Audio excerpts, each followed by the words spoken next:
I want to welcome everybody to the Lava Report. This is our second interview in a series of um, finding athletes in the community to express their experiences as far as um, the educational systems that they've been through, the cities and communities that they represent, um, the mental, physical, spiritual, and environmental health issues that impacted that athlete, as well as the processes in which they've taken to maintain and obtain their goals. We have a special guest today, Dr. The Dr. Erica Hey. Glover, baller, member of Sigma Gamma Rho since 2000, Epsilon Row. BA, uh, master's in principalship and doctor of urban education. We want to welcome her today. Actually, our first woman speaker. I feel privileged to be in her presence today. Dr. Erica Glover, welcome to the broadcast. How are you?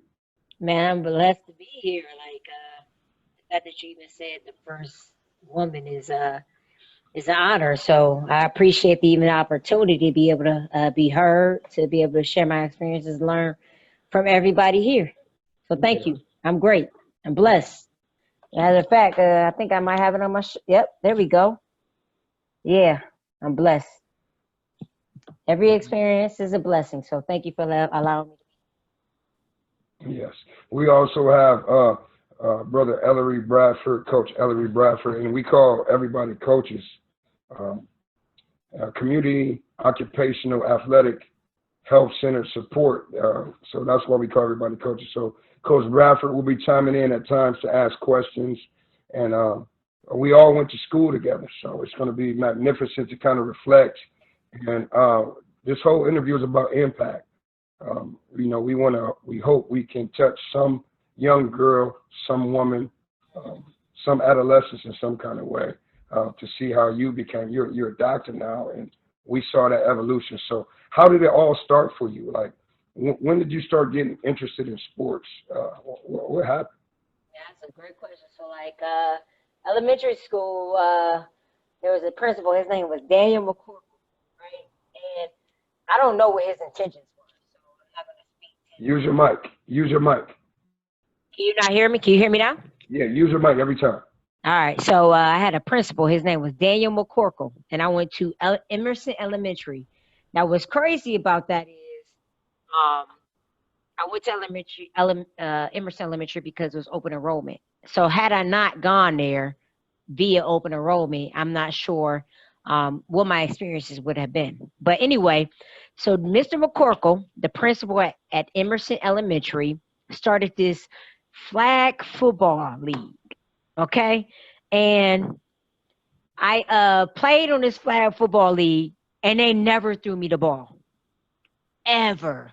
And we played in the snow. Now, I'm not even talking about basketball because basketball was my true, love. We played in the snow, and every single down, this dude would talk to me like I was about to get the ball the next play, right? And I never got the ball. But I'll never forget how committed I was to the next play.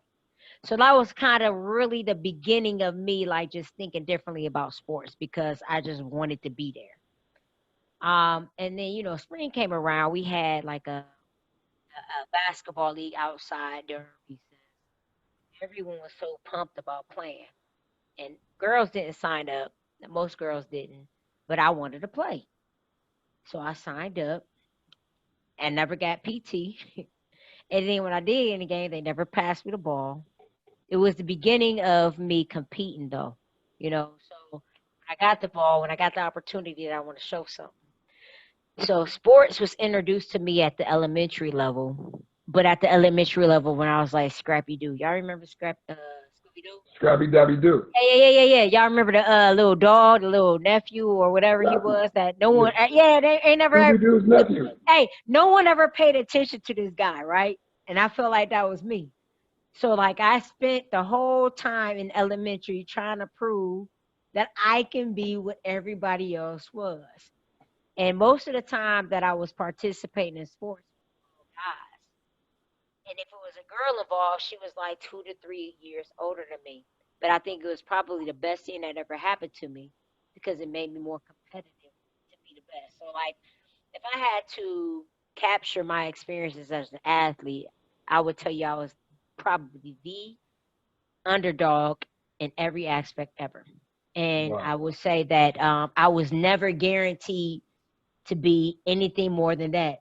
Like I felt that going through it, and then Yeah. it came to reality as I looked at the opportunities that I had, while I was in it. So I just felt like I was always an underdog. So what kind of student were you? Like, how were you in the classroom? So the competitive spirit though, right? So like I'm the underdog, but I still feel like I could beat you. Like I played my brother 4 years older than me every day and lost every day. But the next day I'm like, hey, we playing again. Like I always felt in my mind I was gonna beat him. It happened one time ever in my life. I don't think it ever happened again. But as an athlete, I took that same spirit in the classroom. So like I remember I had this teammate. Her name is Joellen. And she used to ever listen to this, she'll remember it. But like we used to race. We used to race. Like I wanted to finish my test before her. And she was smart, right? So I wanted to finish my test and get a better score. And I remember we used to be in class and I'm looking at my test and I'm writing my answers and I'd be looking up like, dang, did she figure? And she would always turn it in before me, right? So I was in advanced classes and it wasn't too many of my friends that looked like me in my advanced classes. So I felt another level of competition. It's like, all right, now I got to compete against the best in the class, but then I don't even have no friends in here that look like me. So I'm trying to compete way, right? So as an athlete who was a student athlete, I took my grade serious. Like I remember I got put on punishment for having lower than a 2.8. My parents expected me to have a 3.2 or above. And so Yes. that was my expectation for myself. And I wasn't even thinking about the clearinghouse. I was thinking about the GPA that had embedded in me in terms of my expectations. So I expected nothing less than a C, right? Because I figure in my mind, if I'm gonna be the best on the court, I'm gonna be the best in school. Like you're not gonna outdo me. You know what I mean? Like you're not gonna beat me in a suicide. You're not gonna beat me on this test. You're not gonna beat me on this homework. That was my mentality. I want to be the best at everything because I truly believe that you can't be the best unless you're the best at everything. Right. So you took that attitude into the classroom, and Mhm.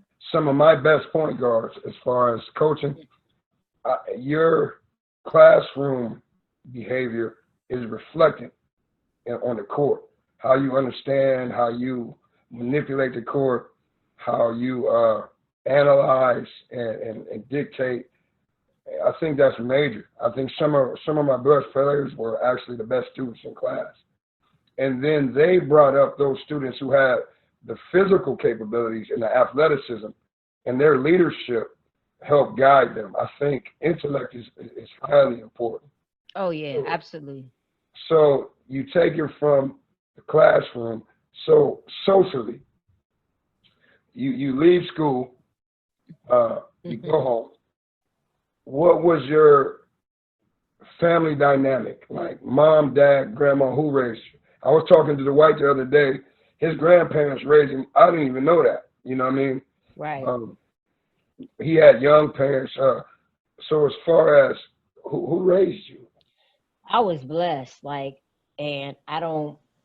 When I was growing up, I really truly didn't appreciate what I had until I became older and realized how much of what I had influenced who I am. So I had a two-parent household from the point of time I was born to now. My parents are still married.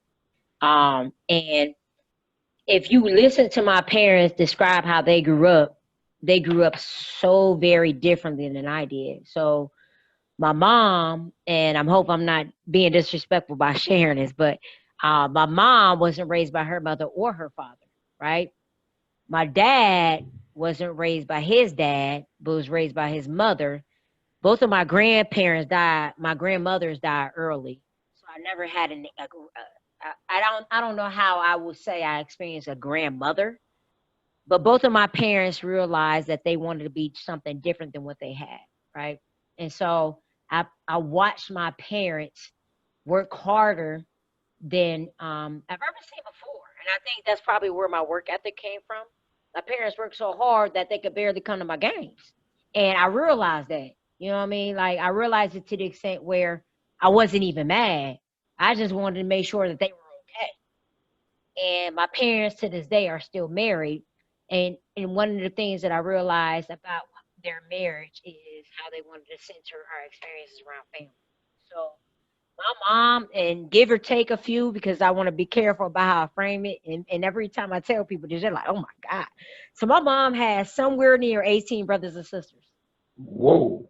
And that's on her mom's side and her dad's side, right? So family was everything to us. Like my cousins were my brothers. We grew up together. That's how I learned how to compete.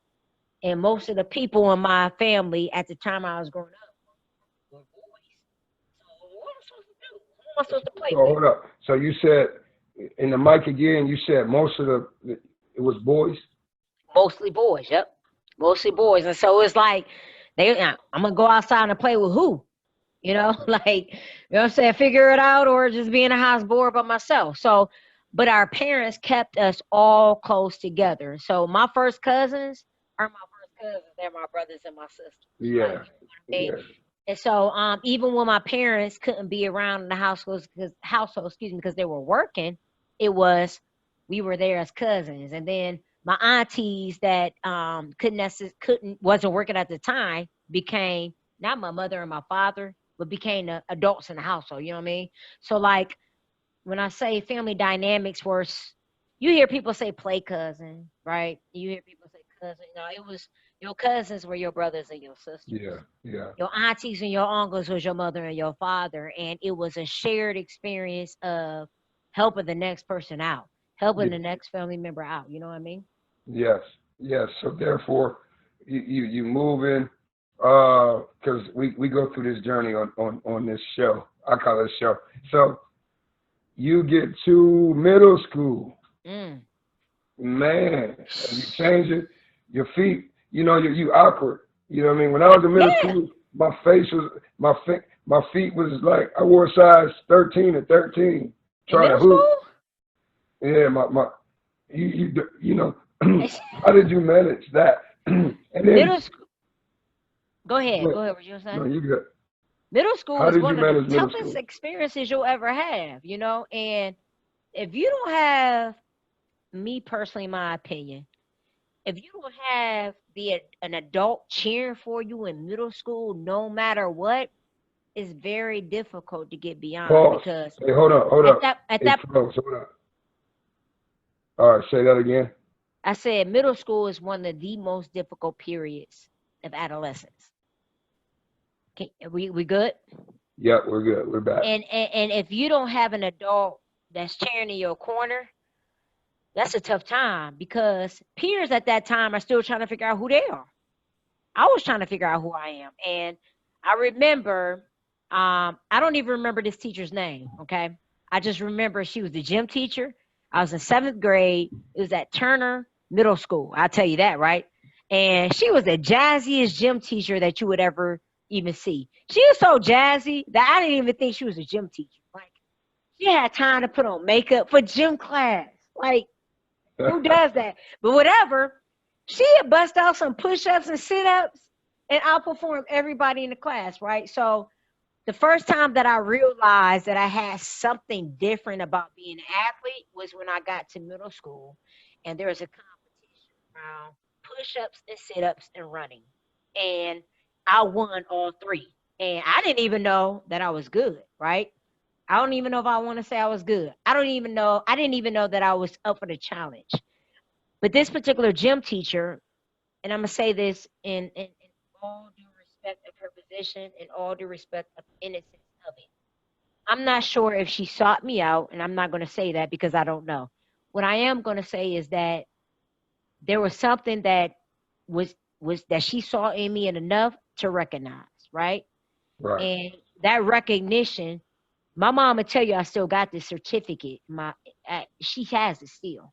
I had won this certificate about having the most sit-ups and push-ups in all of seventh grade. And at that point in time, I thought I was an ugly duckling. Like I had glasses. I just got a perm, right? Perm. Hey That, man, listen, ET glasses, right? Like it was terrible. Perm was so bad. I had scabs on the back of my head, and then you had to get a perm so often that if you did, your new growth was terrible. So like that I remember that helped me to believe in myself differently. And I'm gonna say wow, it again. I'm not sure if she even knows it. I can't even remember her name, but I remember getting that certificate and believing in myself differently. wow. So you progress, you get to high school now. So these Hmm. you've created this competitive edge. You develop this mindset. Your family values are supportive, great Hmm. influences, great assets as far as having people in your circle. Your education is solid, smart kid. You get to high school. You get to high school freshman year. What did that look like? Hey, check this out. So I still didn't even know that I had potential because for so long I had been playing against guys and never won. Like that's a whole nother level of confidence. So I've been playing against guys and never won. And then all of a sudden I'm transitioning to playing against young ladies who are closer to my age.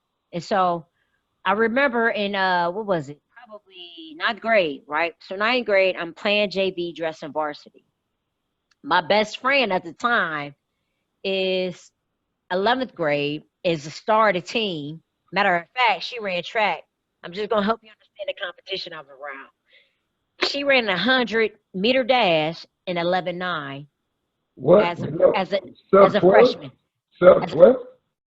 as a freshman, my best friend running 11.9 in a 100-meter dash. That's my best friend. I play basketball. Okay. She went to state. She had to go to state when She she did went that. to state. She went to state. So that's my so I'm saying that because I had never had you see what I'm saying? Like I had never had success in the element that she had, right? I was always playing against guys, and then when I see a girl that was successful, she ran at 11.9. She could shoot, she could jump in, she was shorter than me, right? But she embraced me. And so I had other young ladies on that team that embraced me and saw my potential because I didn't. Because in my mind, I'm always losing against these guys. And I don't think, when I talk about being an underdog, I don't take it lightly. Because in my mind, I'm thinking about how much I didn't win, right? And when people are watching me, they're thinking about how much potential I had.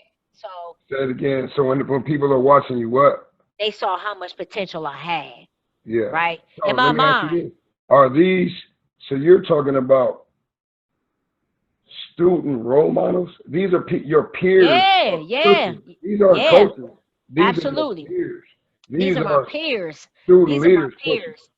Later on in life, I talked to my homegirl who was supposed to be my mentor at the time. Her name was Star Murray, right? So like I didn't know at the time that she was in charge of like mentoring me, right? She was a senior. I'm a freshman. And I remember like feeling I remember this. Like I remember one time we went to the ball and I remember just feeling out of place because I was so young. So I'm with these seniors that are popular, right? And I'm a freshman and she's bringing me around to mentor me. And I didn't realize at the time how much I had in me. I had no clue. Like I remember. Let me say it differently. When I was 8 years old, I'm playing with my cousins outside. We in Lordstown, Ohio. No one has ever heard of Lordstown, Ohio until uh, the business of what was it, GM went down. Yep. Right, Yep. right, right, right. So if you had never heard of Ford. GM, Ford Motor right, Company. Ford, there it No. is. Is Excuse it me. Ford or Jim? It's Ford, I think. I think it's Ford. But so One of like them. it's Ford. So no one really understands Lordstown, Ohio, right? So we're playing basketball. I'm kid to the Warfields. We're playing basketball outside of my cousin's house. My dad says to my cousin, she gonna get a scholarship. Right? I remember my dad saying that, but fast forward to high school, now I'm seeing people seeing all this potential in me. Now I don't even see it myself. Like people taking me and they're nurturing me, and I still don't see it in myself. right? So Star, my best friend Yolanda Morgan. It was so many people. I don't want to like not acknowledge that, but it was so many people that same potential myself. I ain't even seeing me, quite honestly. I didn't even know I was any good. I don't want to say that good. I didn't even know I was any good until I obtained a scholarship. Wow. So you get the scholarship. Um, you have to pass clearinghouse or take a test, ACT, MCT, So it's crazy being in my DET. position. Yeah, DT. It's crazy is being in my position now that I'm in education, and I don't want to call myself a gatekeeper, but folks that are in education, I need y'all to understand that you are, right. Like I don't want to call you. I want to be careful about how I use that term because I don't want it to seem as if the power is all on one person. But I express that because a gatekeeper is a person that has opportunity to give folks opportunity and access, right? Say So it again. Say it one more time in the mic.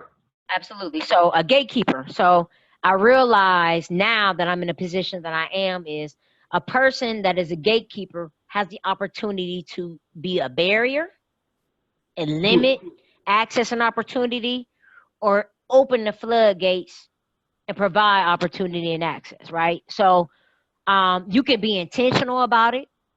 It could be compliance or you could be an advocate, in my opinion, right? And I think there's levels to it. And I think that for me, I had a counselor. Her name was Mrs. Jackson. I'm not going to speak for Mrs. Jackson and say that she was intentional. I'm not going to speak for her and say that it was a part of her. I'm not going to speak for her at all. But what I will say is, I was prepared with the clearinghouse, with the ACT, right, and with my GPA. And now I'm gonna also say that I was in advanced classes, and I'm gonna also say that everyone that I went home to in my neighborhood didn't look like me in my classes, right? So I don't know if it was because of me being an athlete and being in me being in advanced classes that I had the opportunities that I had, or if it was just by chance. But regardless, Miss Jackson made sure that I was prepared.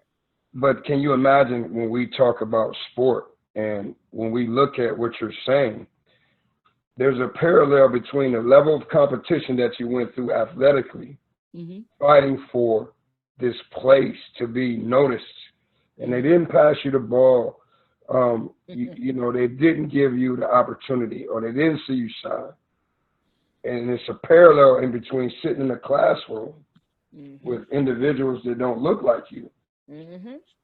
but the level of competition and the level of resources that those individuals may have had. And I'm sorry because I've been yelling all day coaching, I but the get it. level, but the level of competition, and you're being in an environment where actually those your white counterparts in their moments, they made you better because you have something to prove, and Oh yeah. so and they elevated just like your brothers or your cousins and your aunties and those people. So those people you sat in the classroom elevated your level of success as far as being challenged. Because when you're in a room with people and the discussion is different, you know, if you're in a room with people talking about finance and service and money, and they have a different language, they have a different vocabulary, and you're sitting there debating and competing with these individuals, you're developing a process in which your education and your paradigm is being developed. Your understanding of the world as you know it is being challenged and developed, and you defend that. It's called apologetics. In the defense of what you know, you sat in those classrooms and you defended and you fought, and you're an African American woman going through this. You know, um, wow. I mean, it's a lot. It's a process, man. I And commend you that. and you know what I never take away from there are some things that happened to me in college that like just to echo what you just said about how even when people look differently than me, gave me a different type of competition, right? So like in college, Jay Barnett, y'all remember Jay Barnett? Remember Jay Hey, Barnett? So look, yeah, so look, shout yeah, out, you know, Jay? yeah. Shout out to Jay Barnett because Jay Barnett was our practice player, and it had gotten to a point. Now remember what I said. All my life, the only people I played with was guys, right? So when I played with girls, it was easy. And it got to the point where I was in college, it wasn't that it was just easy, you just wasn't the same, right? It was like I'm thinking to myself, I just beat my brother.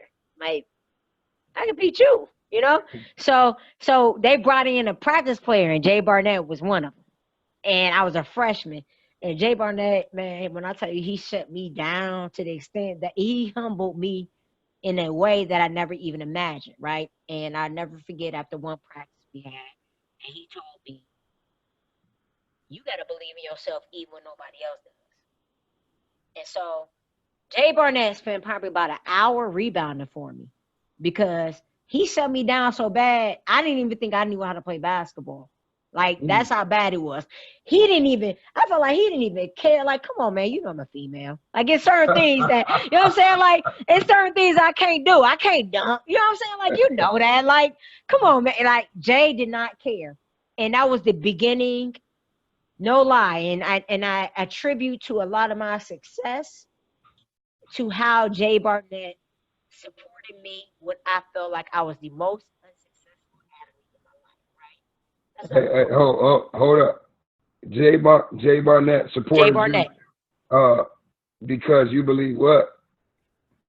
Jay Barnett supported me when I felt like I was the least successful athlete in my life.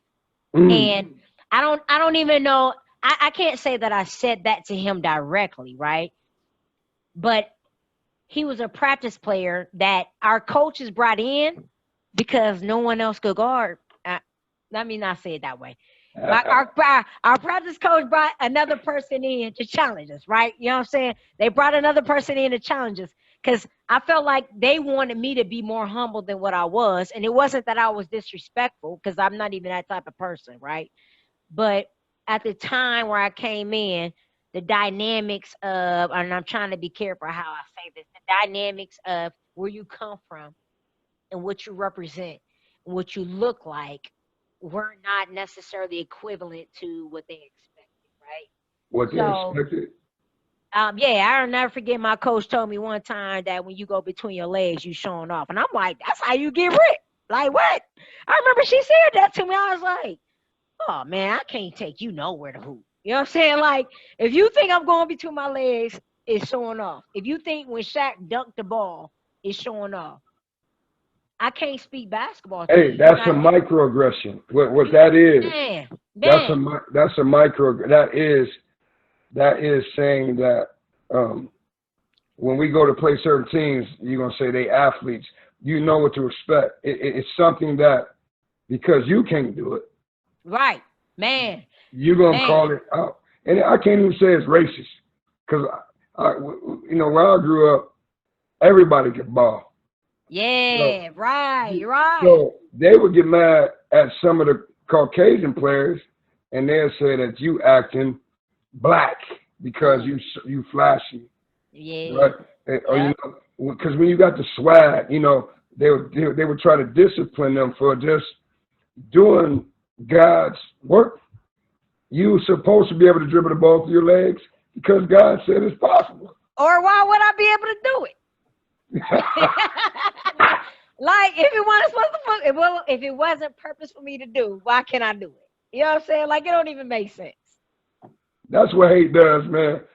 I Yeah. can't wait till all of us come together, man. All that hate going on. Oh, could you stop hating? It's everything is possible. Hey, bro, when she said that Shaq was showing off for dunking, I was like, you don't want to score. they You they've don't been want to dunking for score. 20 years. They've Man, been they've been dunking for like 50 years.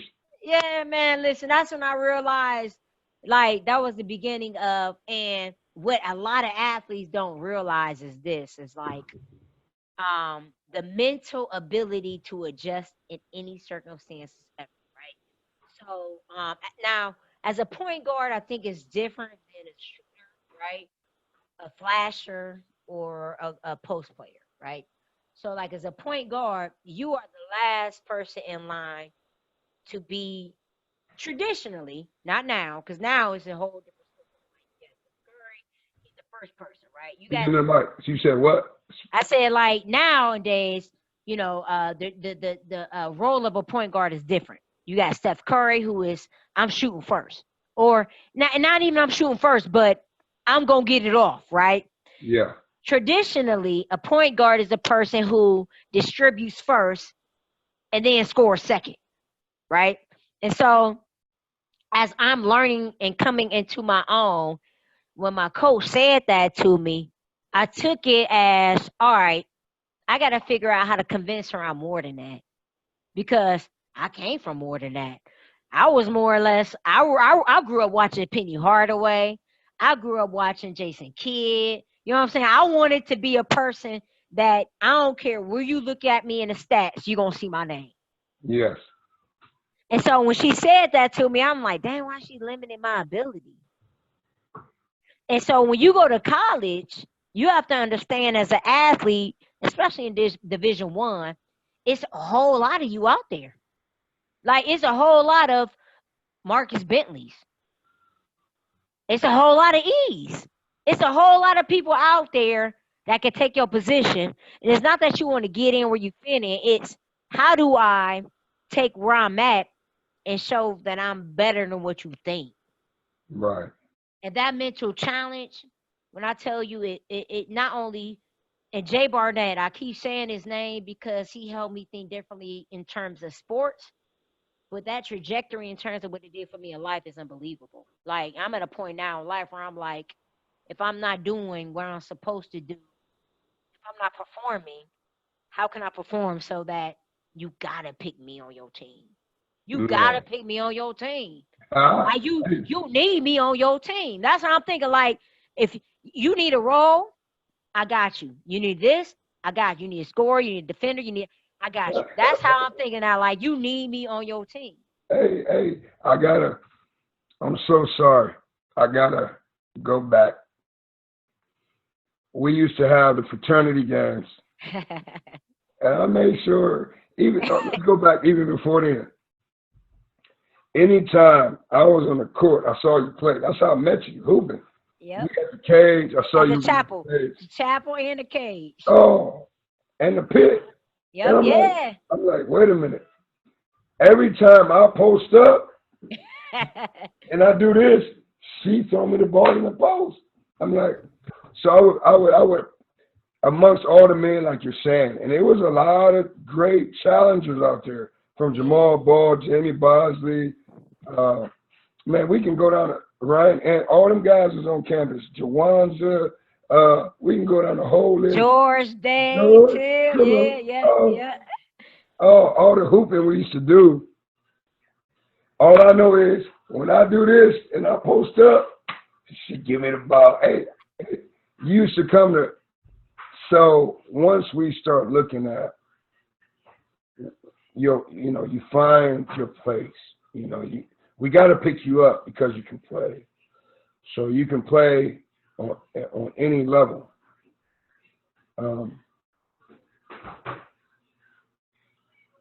You were a hero to a lot of people at that time. A lot of people, you didn't realize that. And I remember I was thinking the other day, man, we'd pick you up. And the dudes that was guarding you was like, should I guard her? Right. Then you hit a couple jumpers across them over or something. Then they start following you. So anyways, let's fast forward.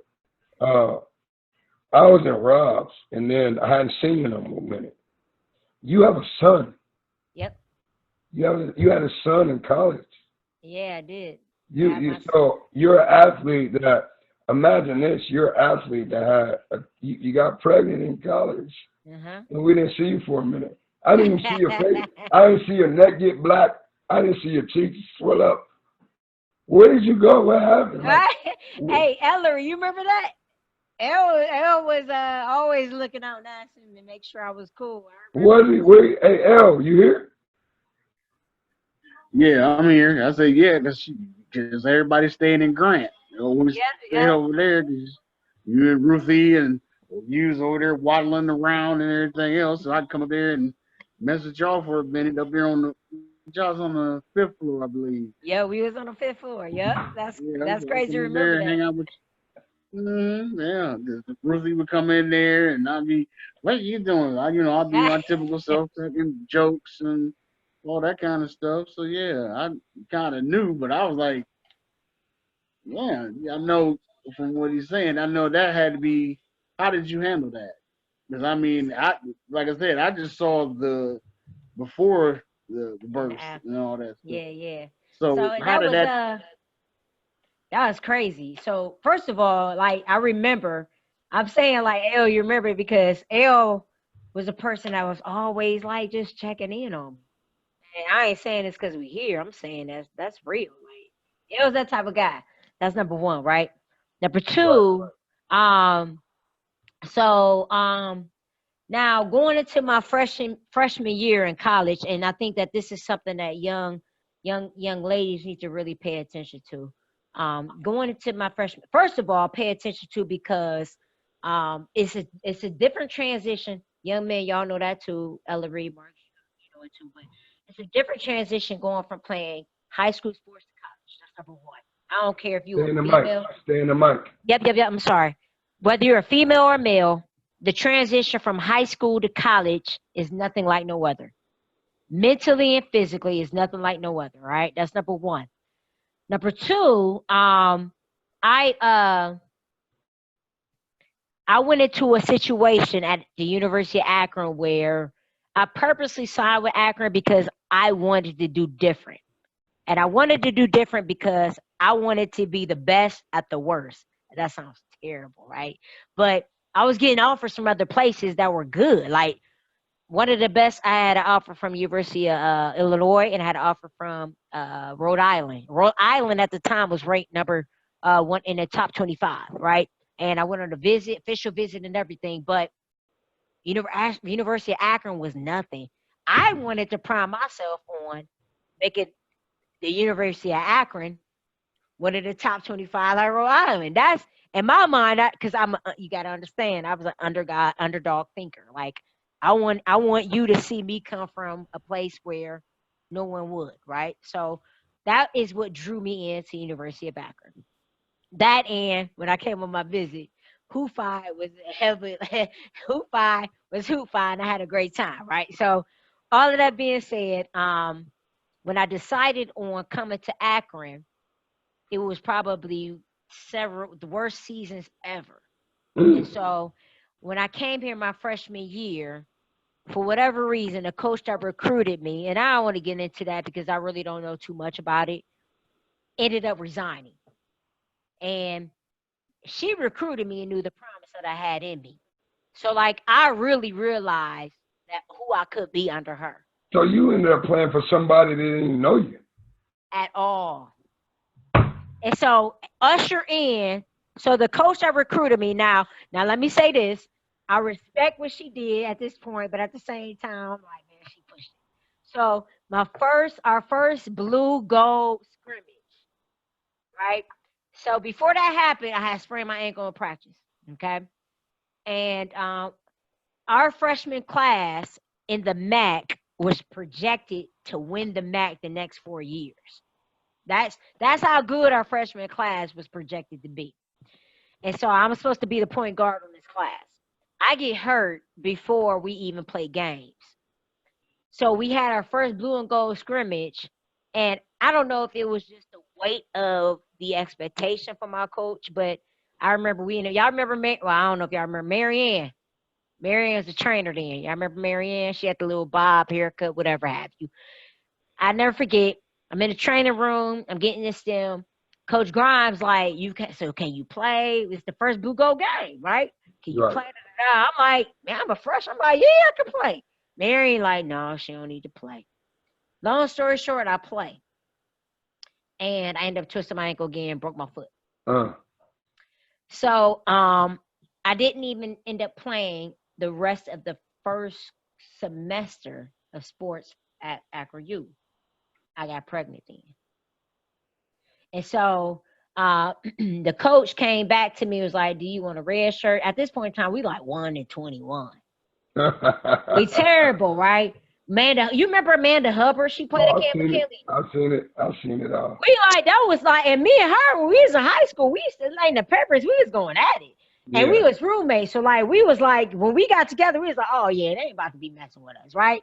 Man, I got pregnant. They were losing. And I got to the point at that, I got to the point and I was like, I don't want a red shirt.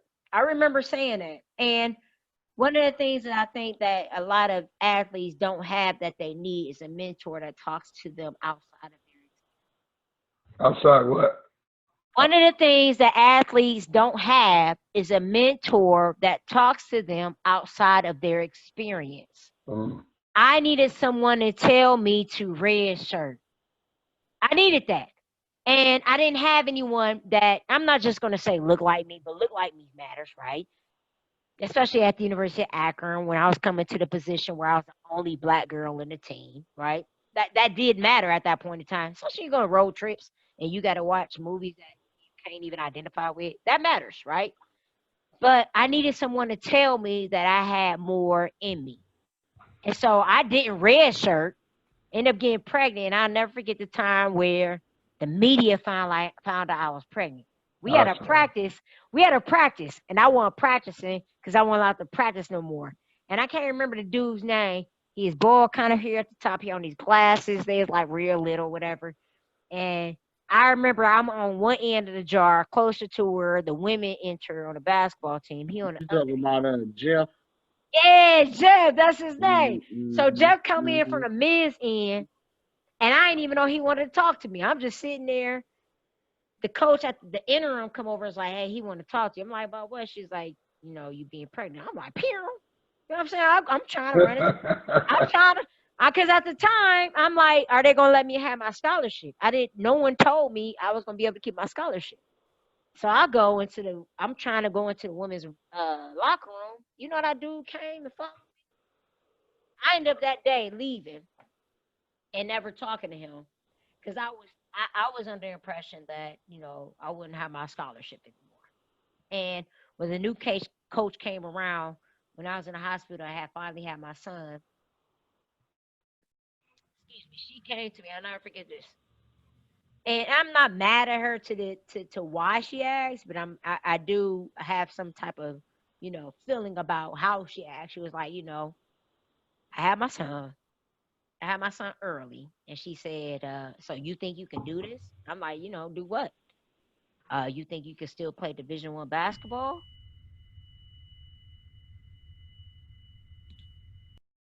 Are you on mute? No, keep talking. So, I gotta get the charger. Don't stop. My bad. So at that point in time, that's when I realized it was me against them. That's when it was like, I'm the underdog again. That's when I'm like, I'm not just doing this for me. I'm doing this for my son, but I'm doing this to like cancel all of the stereotypes that comes with being a young Black girl that got pregnant too soon. Now, most people will attribute it to being in a single family household, but I had a great family, I have a 2-parent household. I just made a decision about life earlier than I should have. And to have an adult in your corner changes, in my opinion, how you feel about yourself. And so I went through a period of time where I doubted who I was. I doubted what what I thought I could be, even though my parents were there. So therefore, how does it feel to be a mother? Like after that, you're seeing me right now. This is uncut. So anytime I post these, this is uncut. So I'm right now trying to charge the computer because I forgot to charge it. But honestly, becoming a young mother athlete, man, and you got a son, man, to push a baby out your body is like amazing. Anyway, we can't even talk about that. But to become a young mother athlete, How do you do that? Um, I first and foremost, I have to first say, I believe in purpose, and I think that I don't know how many listeners out there I'm going to offend by saying this, and I've got to a place in my life where I'm okay with that, and I'm okay with having a different perspective than others, and I'm also okay with appreciating different perspectives than others. But had I not had God and my family and I really don't believe that I would even be where I am right now. Um, my parents were so integral in support. It got to a point where I realized that my coach couldn't call my parents and tell them I don't have a baby. Like, what you gonna tell my parents now? Well, she was out past curfew. Like you can't tell my parents anything more than your daughter had a baby when she wasn't supposed to. So it got to the point where my son helped me mature in a way that I needed to be.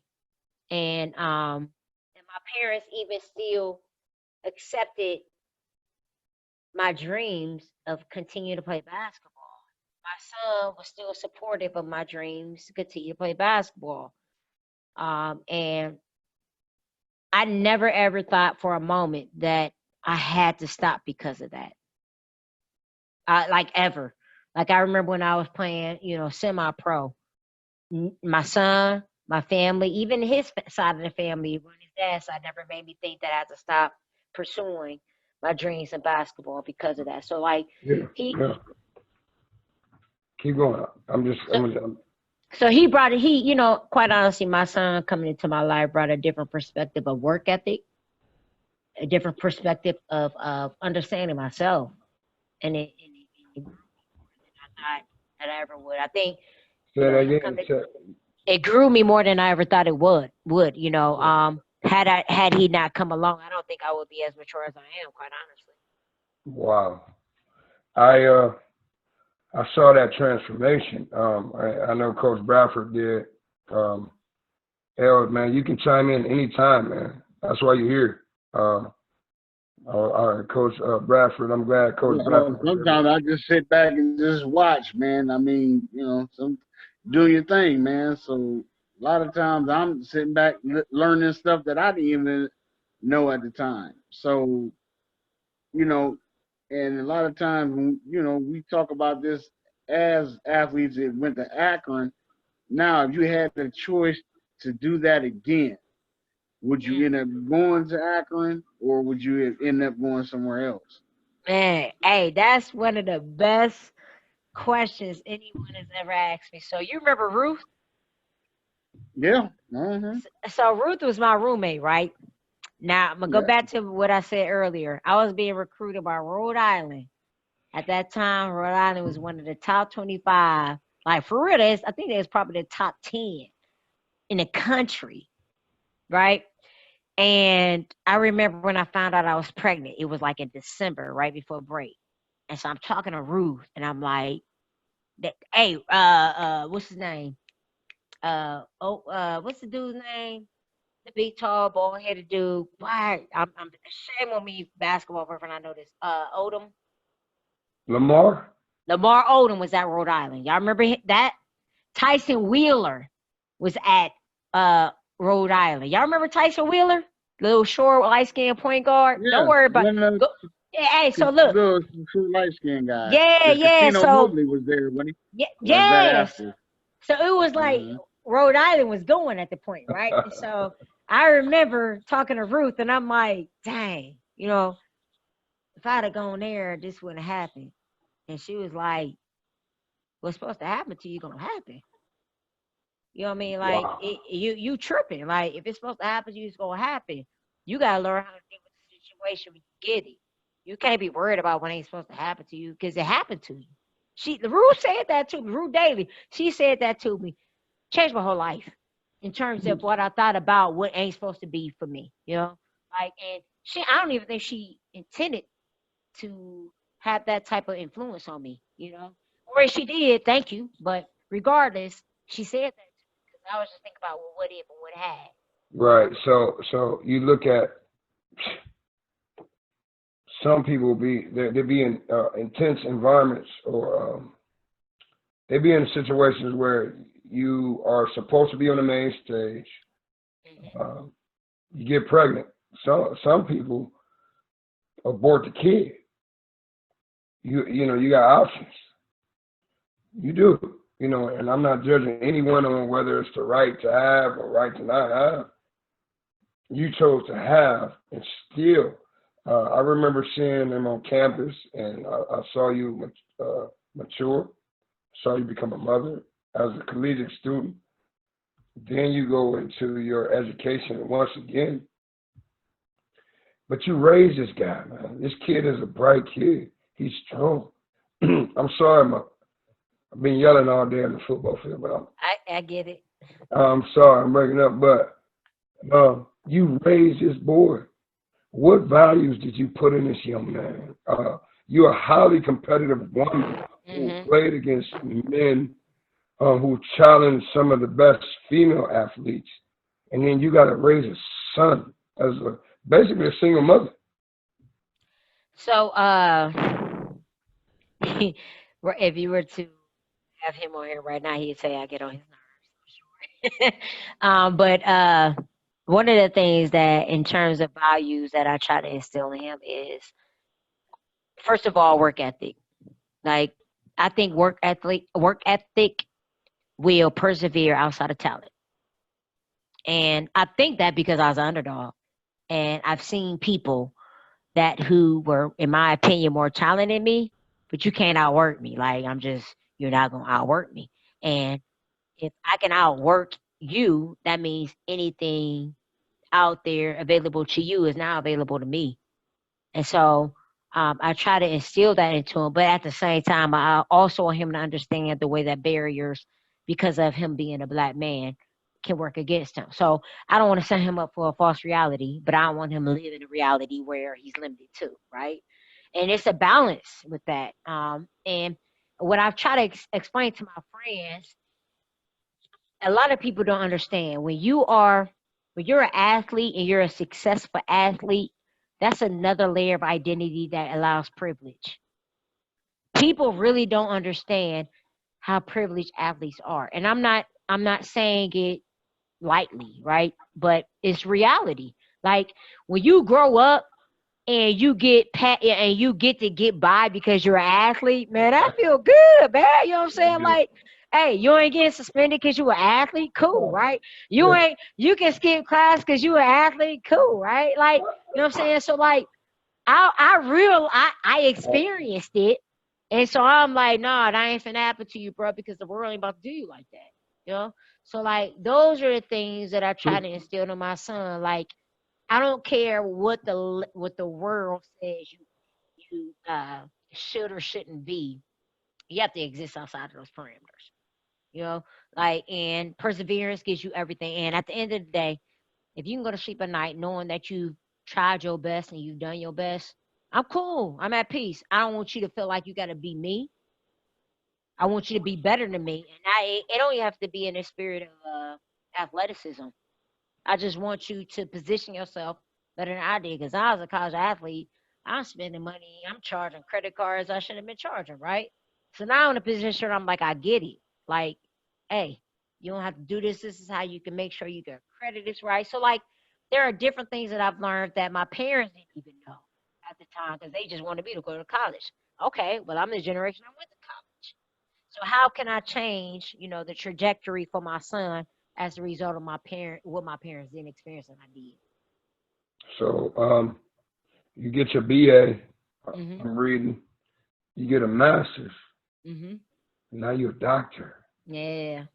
You're Dr. Erica Yeah. Glover after all that hard work. Mhm. Man, you're a doctor. I got to call you doc. I can't call you ma'am. Oh, Can't nah, call you ain't. Nah, no, don't do I ain't, that. I ain't going to call you miss. I ain't. You are Dr. Erica Glover. Dr. G. Dr. Dr. G. G. Yeah. Dr. G. Dr. G. How did that feel? Like, Man. we talked to Dwight about winning the Super Bowl a couple weeks ago. Right. Oh, right, Uh, right, you, right. you're a doc. That's like the Hey, Super Bowl of education. yeah, yeah, it is. It is. You ain't there. Now that you say that, that's funny. I think about it that way. So, like, look, the crazy thing is, I just want to do it. Like, I want to go down. When you get your doctorate degree, you are the first person called, right? So, first of all, I kicked it so hard the night before, I almost missed the ceremony, right? that, hey, that's real talk. That's real talk. And I kicked it. We took a bus to Warren, Ohio, right? And Yeah. nothing really is in Warren, but that's where I was raised. And y'all, you from Kent, you know what I'm saying? Like Man, you took me to one when we did prepaid. the short, right? I met your mom and dad. Yeah, They're like, what you get my daughter into? We was trying to I, make some money. We was trying to get rich. Hey, right. come on. Yeah. So That's like my I first time in Warren because of you. Yeah, man. Hey, listen, I say that because, when I woke up the next day, we had so much fun that, and I'm just being so transparent. I woke up last minute, almost missed graduation. Pull up, realize I ain't even have my wallet to pay for parking. And I'm like, I get out the car, dude, like, I was like, hey, man, just tow my car if you got to. You know what I'm saying? Like, I'll be back, I'm going to pay, you tow my car. I'm graduating. So I'm about to walk up on stage. The piece of paper that had your name on it, you know what I'm talking about? I leave it at my seat. I gotta go run back to my seat. This is how it's so unreal for me, right? I run back to my seat. 3 people before they about to call my name, right? When they finally call my name, I'm so nervous because again, when you get your doctorate degree, it's a special place and time for you. Like they say your name, they give you time to walk down this long corridor. Did And you that have stuff? Did you have anything? I had all that on me, You had man. the But stuff? look, hey, look, I was so nervous. I walked so fast, I ain't enjoy it. You know what I'm saying? Like, so, like, I wake up today, like, dang, I just want to walk down that aisle again. You know what I mean? Like, because I was speed racer down the aisle. I never forget the guy that was You my were down there looking uncool, was you? man. I was looking. Hey, but let me tell you what I did do. I wasn't looking uncool, but I was looking like I had somewhere else to go. I was like, hey, I was looking like when I looked at it on film, I'm like, dang, where you going? Yeah. You know what I'm saying? Like, where you finna go? Cause I'm going too. But it was probably the one of the most I tell my friends all the time, like, can somebody please get their doctorate so we can do that again? Like it's unreal, man. It's and I Duplicated. remember Duplicated. man, I remember when I got my master's, my mom said it to me. My mom like, you might as well get your doctorate. And I'm like, whatever, it happened. And the process you go through to get your doctorate is so much of blood, sweat, and tears. It's like you know too. It's like being a freshman. Go back. It cut. It's like to get your doctorate degree as an athlete. It's like going back to college as a freshman, earning your start Learning your position. position. Earning your position. Yeah. It's like earning your position as a freshman in college, and you got somebody in front of you. That's it was like that. It was the hardest thing I've ever had to do. And then you get elevated. Like I go to try to coach at Kenmore, and I'm in the building. I'm trying to get my stuff done. I go upstairs at 1 minute. You got one job, then you get a new job. After that, I'm like, hey, how are you? You know what I mean? How are you? I'm like, I'm like, all I need is this fingerprint stuff done. Get out of here. Hey, so I'm gonna tell you one thing that the person one person that has influenced my trajectory to this point, and I'll never forget how it happened. Jan Timmy Jones, right? So at Akron U, we play intramural. That's how I met Jan. You know she Jan, next. You know she next. oh man, listen, check this Hey, out. I'm playing. hey, So like, She like gonna be. She the next interview. Hey man, hey, that's the She one was of the sick. most. Hey, listen, man, that's the most one of the most influential women I've ever met in my entire life for me. Like hands down, she'd tell you that I say that. Like so, when I met Yantami, she was reffing intramural basketball and playing Yeah. right, Y'all and I ain't remember? even. And she played at Akron U. Y'all know that, right? No, I didn't know that. Y'all played at Akron U on a scholarship. Y'all play, and I didn't even know at the time, I right? didn't know So that. yeah, yeah. So people used to come to me and be like, "Hey, you think you can be young? You can." I didn't even know who she was, and I was never the type to be like, "Yeah, no." I was just like, "Man, I don't even know." I just didn't like that type of stuff, right? So Yeah. anyway, we finally meet up. Man, me and Jan start hooping together. When I tell you, me and Jan start hooping together and start playing and playing for money, like I'm Jan gonna was. can I read you one of her texts? What She she say? I was about to interview her a couple of days ago. It Uh was huh. so this is her text. She was this is August 18th, Mhm. right? Mhm. And she said and I appreciate her taking the offer because when you're trying to talk to people, people busy, so you don't know who you're gonna get a chance to talk to. So in fact, you're here with us right now. She said I was confirming the day. And she said, I was just about to text you. They scheduled me for radiology tomorrow, Mm. so we may have to choose another day depending on how I feel. I have it Thursday, Friday, Monday, and Wednesday, 5 days in a row. I said, okay, just let me know. I said, okay, thanks. I said, prayers up. She said, thank you so much, right? And I've seen her fighting. You know her. You know how tough she is. So on August 24th, this is a couple of days later, I sent her Isaiah 41:10. Do not fear, for I am with you. Do not be dismayed, for I am your God. I will strengthen you and help you. I will hold you. I will uphold you with my righteous hand. You know, she said, "Amen. God is a healer." You know, she hyped. She got hyped. So she's in the fight of her life right now. And this is our friend, our sister. And when she come on, like you coming on right now, I'm gonna wear uh, salmon, the high yellow salmon. I even call it pink. I don't wear pink. I'll get a whooping if my mama said, "What you?" In? But you understand? That's what she said. So the fact that you're here and you're actually introducing, because she's going. I'm not going to interview no other woman after this and stuff. She ready. So Let me tell what you happened? something. Let me tell you something. You know, it's ironic is that I was talking about Jan tonight.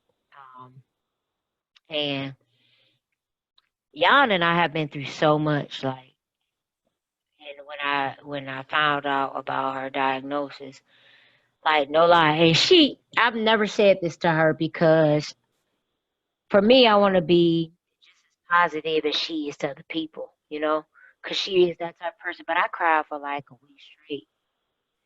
And I have a real close friend of mine that was like, yeah, like, come on, man, like, what you not trying to, you athletes, you talk to people a certain way, right? And Suck it up.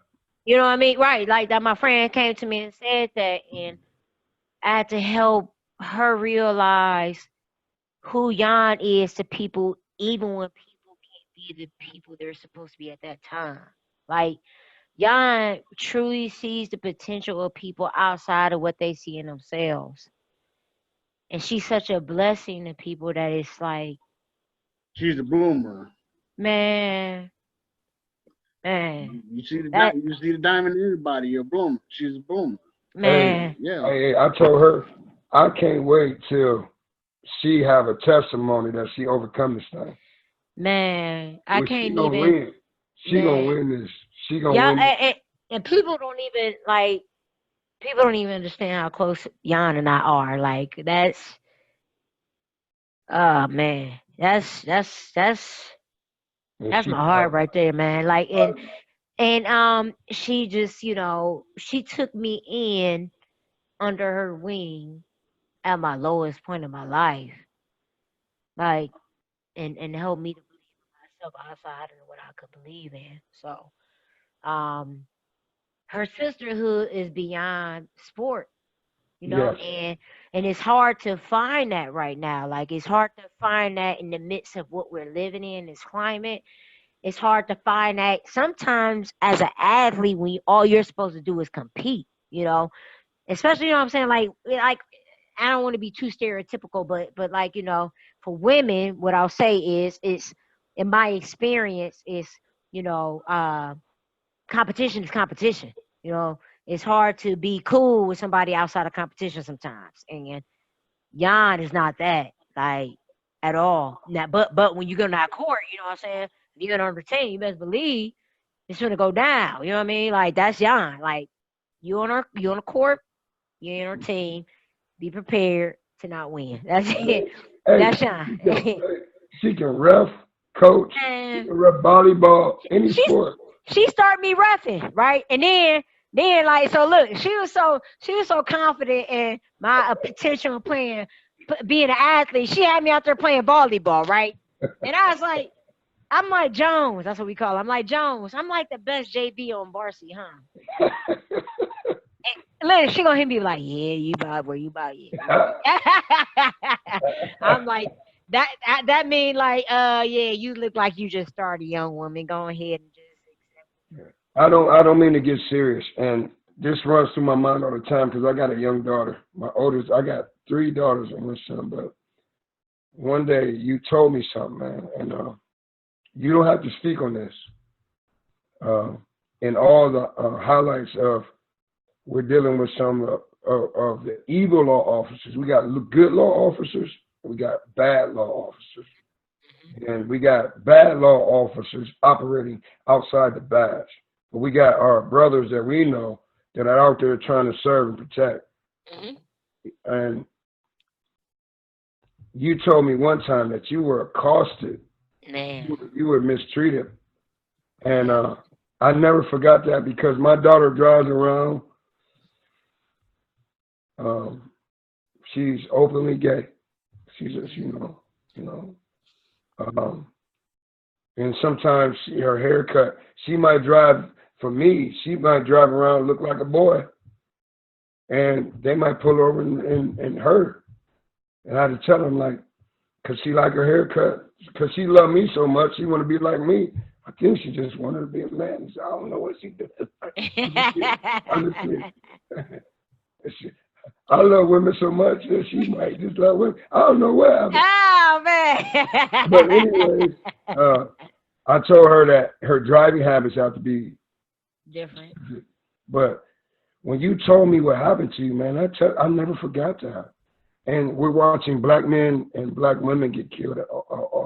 And I'm not trying to offend anybody, but I don't care because I'm speaking real. Yeah, You went through a bad situation with a law man, officer, man. man. You know it's crazy too, though.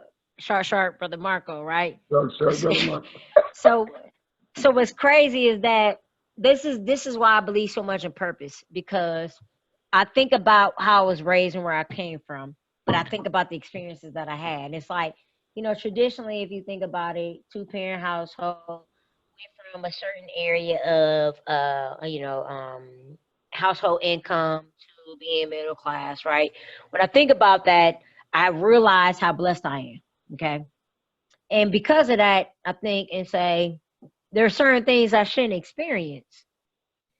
But unfortunately, I've experienced it so many times. I'm like this, it was for me to experience to be able to help somebody else. It gotta be that, right? That hurts you. That hurts you. You told me Man, that. man, I remember like it and it didn't just happen once.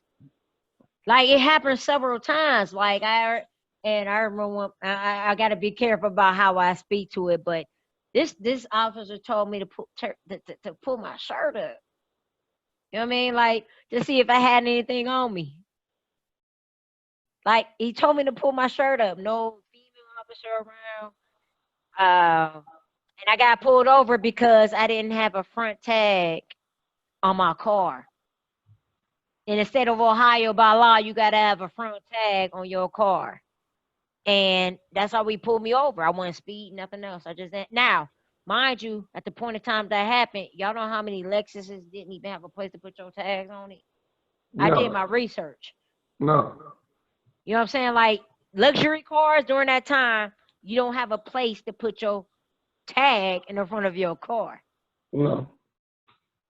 And then a couple I'm weeks having with later, my car now. hey, look, man, I can't make this up because I wish I could because I don't ever want to experience this again in my life. A couple weeks later, the same officer pulled me over and let me go because he realized that he pulled me over for the same thing. He realized that he asked me to pull my shirt up and show him that I didn't have a weapon on me. And he wanted me to get in the back of his car. And I didn't even know at the point of time why he had pulled me over. He didn't tell me why he pulled me over until I got out the car. And I'm just trying to, to be compliant. Like you tell me, all right, I ain't did nothing. Like I don't have no reason to be tripping or anything like that. And when he pulled me over, the same like I wish I could lie to y'all and tell y'all I'm making this up. It doesn't even sound real, you know what I'm saying? But when the same officer pulled me over. Can you imagine that you are someone's daughter? And Yeah. and can you imagine? I don't know what time it happened. And Don't before dusk. Before dusk, both times. if I'm your dad or your mother and I'm at home, Mhm. my kid is driving around in America, Mhm. Mhm. I would not want someone to pull my kid over like that. I done been pulled over by some great individuals. Like, oh man, thanks. Likewise. I'm not about to act like that. Right. But you're pulled over by an animal, and these people are protecting animals, and they don't want to call them out, and they don't arrest them right away, and they make excuses for them. You say you're going to church and you praying. I want to know what God you serve, really. And to be honest, I want to know what God you serve in which you're going to treat human beings like this. Yeah. And if you're a devil, you're a devil. You're a And devil. and you know it's crazy. Like that ain't the only time. That's what's crazy. That ain't the only time. Like I done had so many times that I started to think about me differently.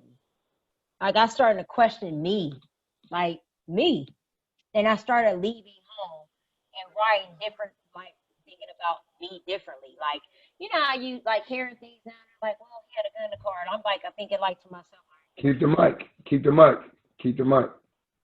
things are happening. You'll see people say like, well, he had a gun in the car. He had this, like, you know how they try, how it's tried to justify things, right? We try to, things are being justified. So now I'm in a position where I'm like, okay, what can they say that justifies what they do? That's how I think now. And I ain't even that type of person. But the way that happened to me, I'll never forget. That's I like a wouldn't, scene from Crash.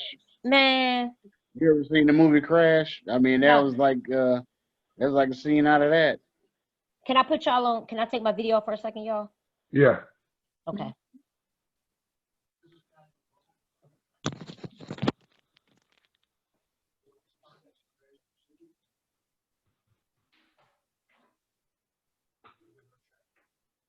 What you talking about? Crash, brother? Yeah, you ever seen that movie? Yeah, it was deep, man. Well, when Terrence Howard and his wife got pulled over and the cop was doing what he was doing to her, and then she got in that accident, and he had to rescue her out of that car because it was about to explode, and she remembered him from the first time. So he had to actually she had to trust him to help her get out the car before it exploded. I mean, that really sounds like some real movie. He accosted her. Yeah. I mean, back to your point, I mean, you ask what God you serve, but that also looks at who do you view as a human? And that comes back to our value, why that movement actually has been established. Because, like I said, everybody interprets the Bible in different ways to justify my brother. Okay, so if you don't look like him, you might not be a brother to him. You don't look like him, you don't have the same experiences, that kind of stuff. it's easy to justify that. And you can take verses, you probably know better than anybody else. You can take verses out of the Bible and flip and spin them to fit that value that you have. Yeah. And that's what some of these folks are doing. I mean, if you don't look at us as equal or and less than, I mean, it's easy to justify it. And you know what? I think it was recently framed this way. The difference between reality for some people and others is the fear. You know what I'm saying? Like when you about to get pulled over, and the fear that you have because you don't know how a person gonna take Yeah, you. 'cause That you got the what now? Either man, what is it now or the old ish man, move or the man. here And we go. How's this man, gonna turn out? right. And it was a Then you point in got the time, checklist. where I had to think differently because of my family, right? Without putting too much out there. Like, you know, you got family that's doing what they gotta do to survive, right? And when you know that about your family, you don't got the time to be. You're just not oblivious to the point that when you about to get pulled over, you don't know if it's because of your family who you associate, right? And so every time I did see the blue and red line lights, I'm like, dang, like what I do? Man, I remember I got pulled over. No, I had a ticket. I don't know where you're trying to go with this episode, so I'm gonna be careful. I'm gonna say that I had a ticket. No, it's hey, we sitting on the couch talking. So Had a anybody they man, I can had they can stop it.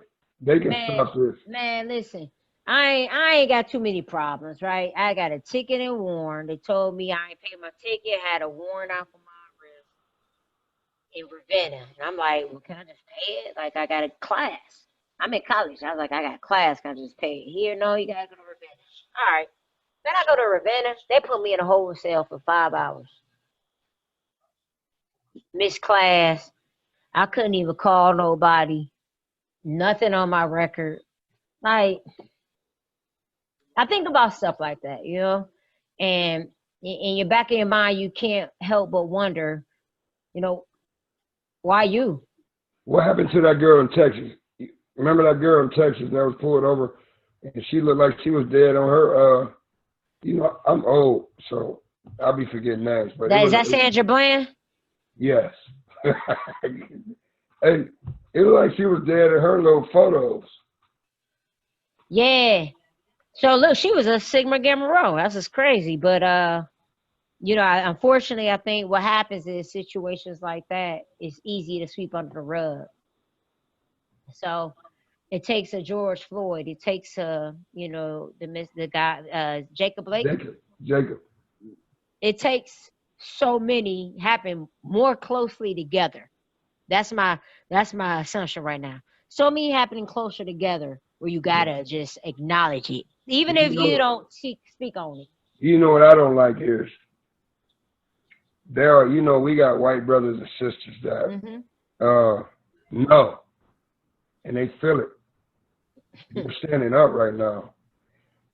And it's unfortunate that America's created this environment in which they'll call them sellouts if they're helping us, man. You should see during the marches back when Jews and blacks and they'll call you a sellout.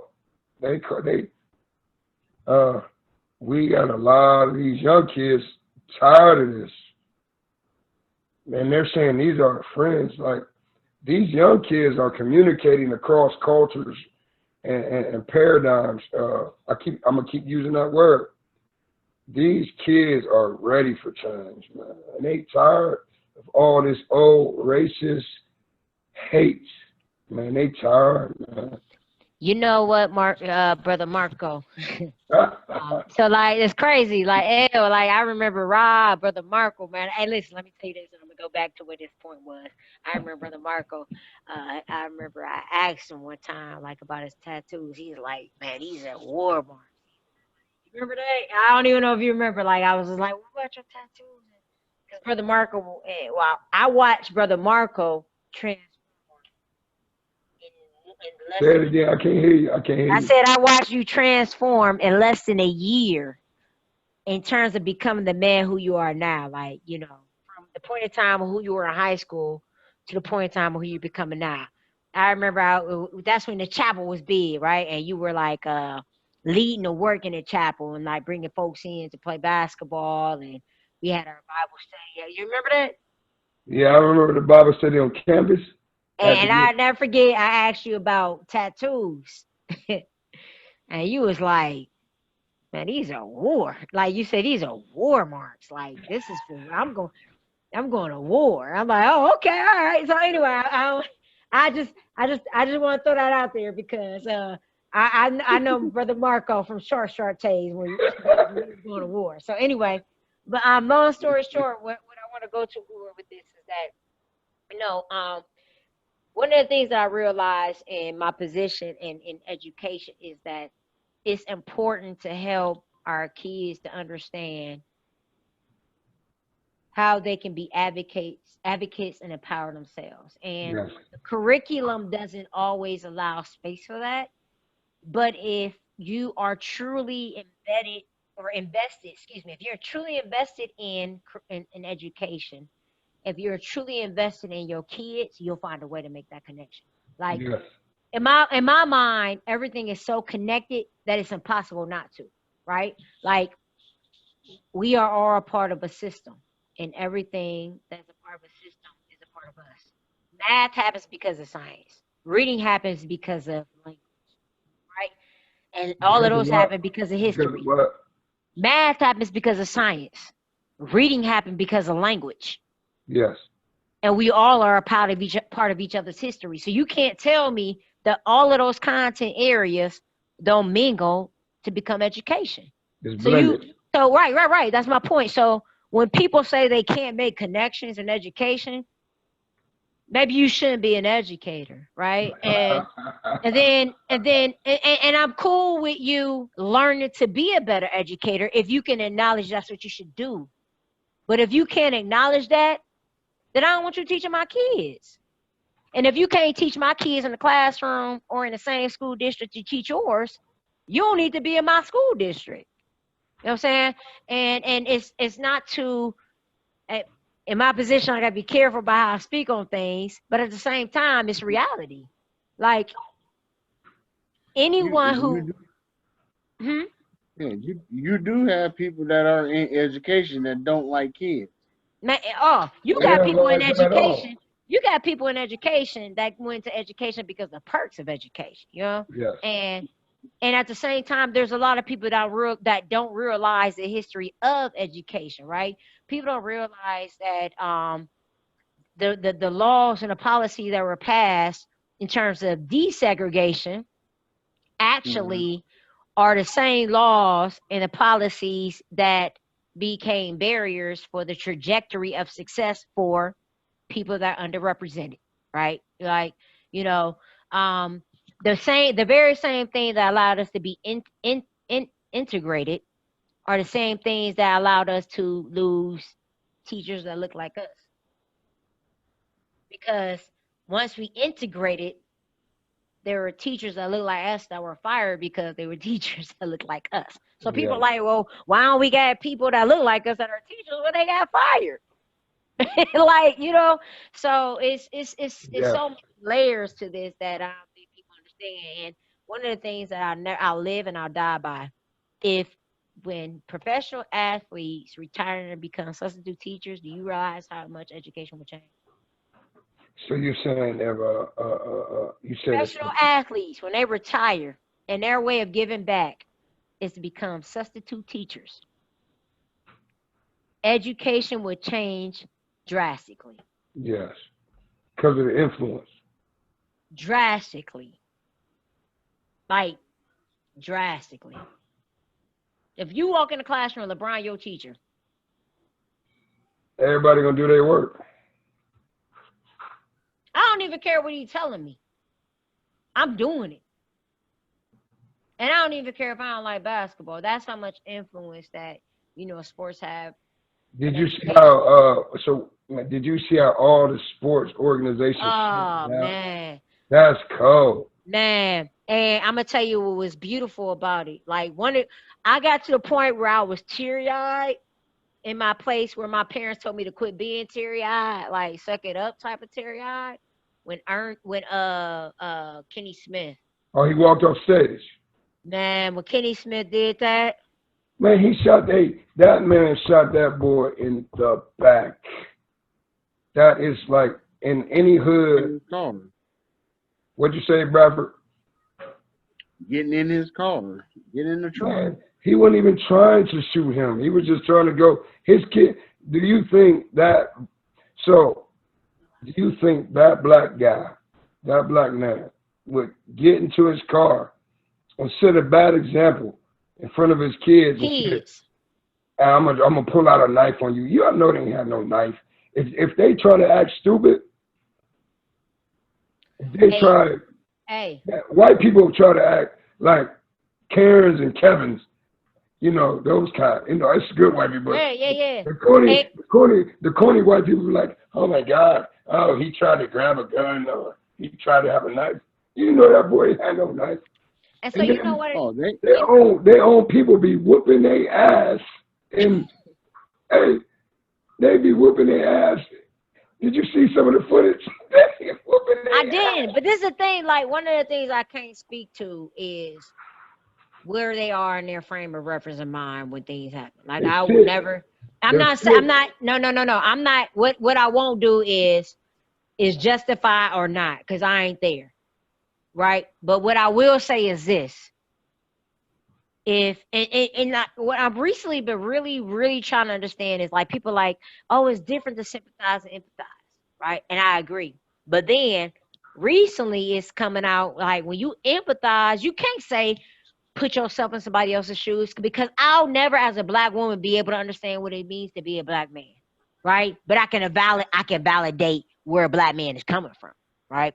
And so I say that because even with all of this stuff that's going on, if your kids is in the back seat of a car and you know it, you're not going to respond the same way.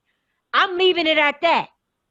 You're not, if your kids is in the back seat of a car, I don't care who you are and what walk of life you come from.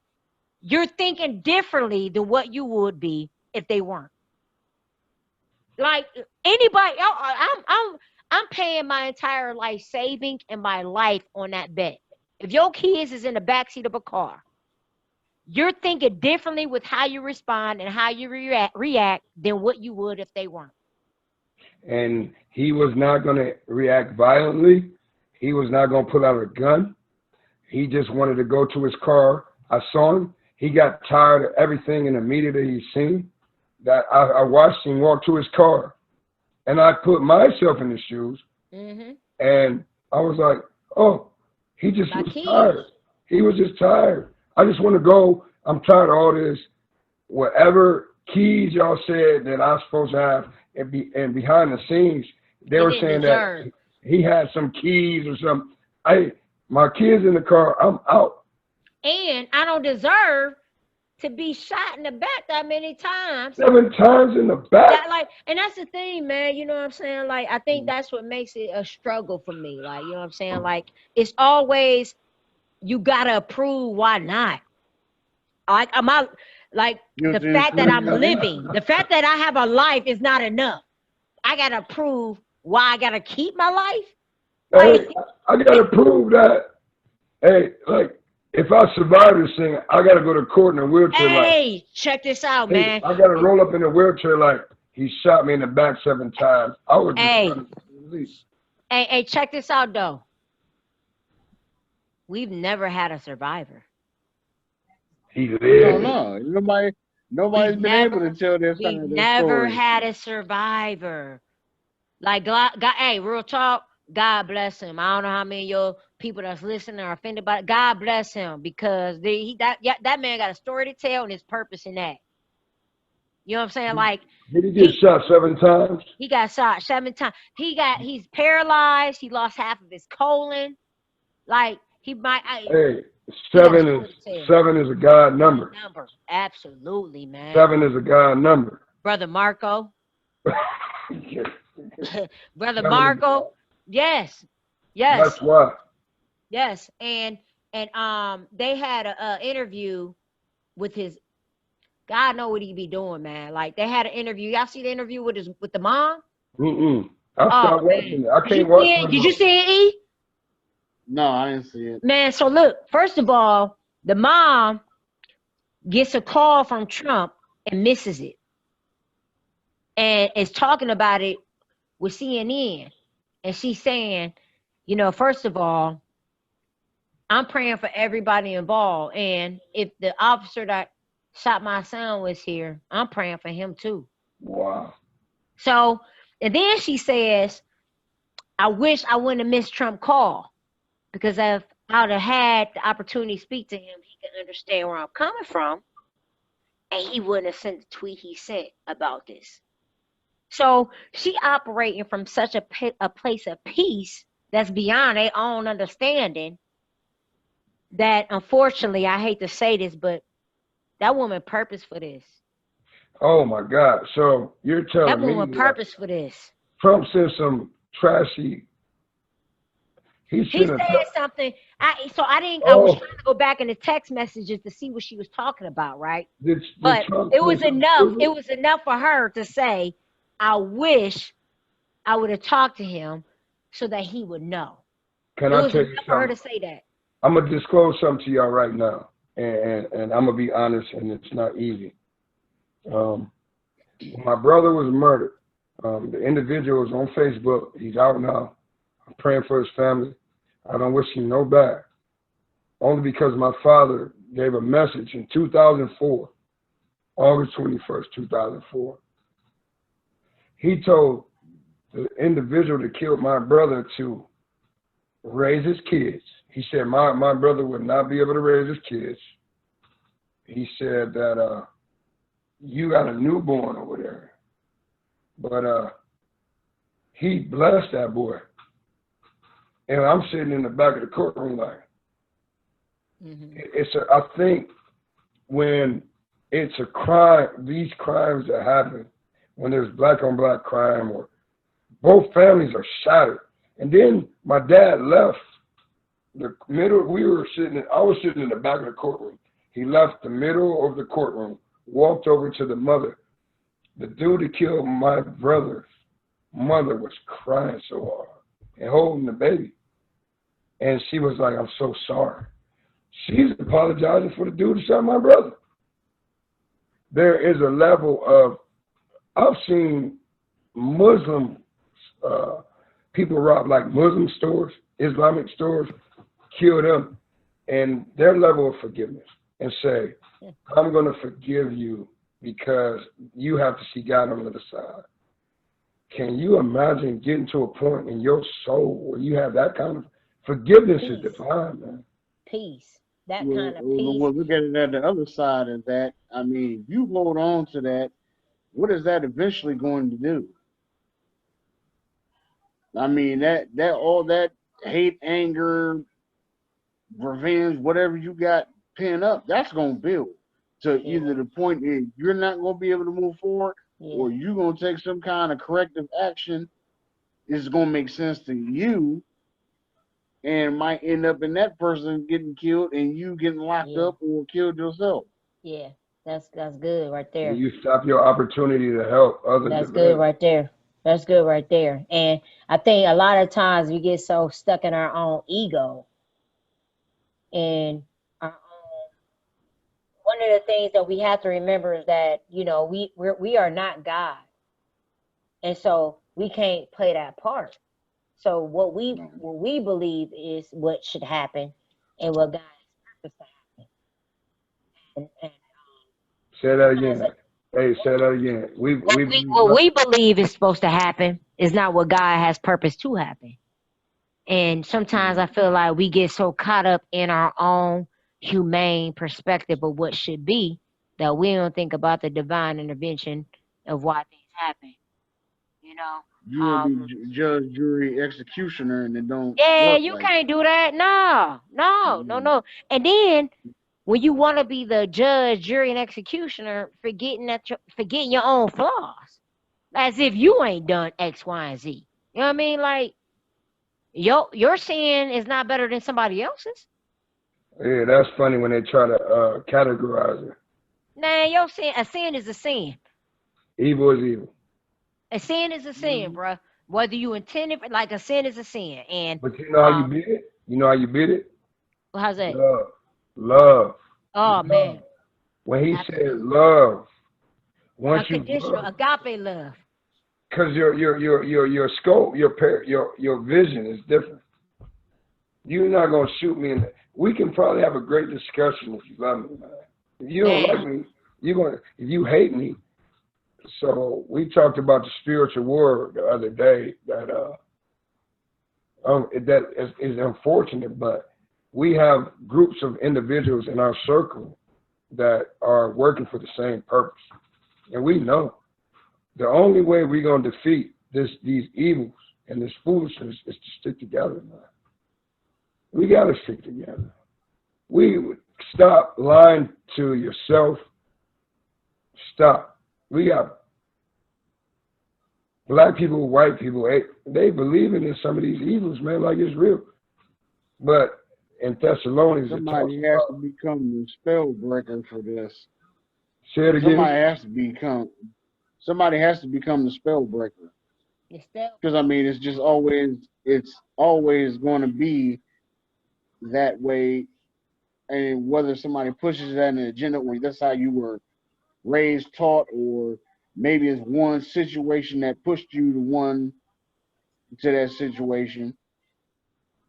You never know nowadays. But a decision has to be made. Have to be made to break this spell because nobody else is really going through all this stuff except us. you know, I mean, I'm not saying that other individuals don't go through this, but we're getting killed by people that's supposed to protect and serve us, and it's justifiable just because of okay, well his dude died because he was selling new cigarettes, or dude died because he was selling uh, uh this dude died because he stole a cigar, or this dude jogged through a construction site and looked like he was stealing something. right, It's always a justification, right. Yeah. and those justifications don't shouldn't result in a death. You know what? You shouldn't be get the death. You shouldn't get a death penalty for stealing. Is for even if you allegedly stole something, or you get killed in your sleep because somebody raided the wrong house, or somebody was there that they was looking for and had left. You get killed in your sleep, and nobody goes to jail for that. You don't even, and that's yeah, and that's I think yeah. Enough said. Enough said. And it's hard to like it's hard to wake up every day and and people not acknowledge it when you think that they should. And it's hard to. Hey, I'm gonna give a great example. This guy.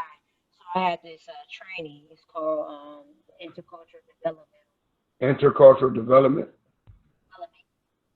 Bring it up. You gotta speak into the mic. Intercultural. Intercultural development. Lord Jesus, I should know the I. It's the IDI. If you Google it, Yeah. IDI. Okay, Okay. and it's the training is all around cultural awareness Okay. and cultural awareness of self and cultural awareness of others, and it's a developmental continuum. So at the end of the day, um, there's opportunity to grow, right? And So it's this, like I was competency then. say it again. So it's like cultural competency, that Yeah, yeah, kind of yeah. thing. Well, it's like I'm very careful about saying it's cultural competency, and more.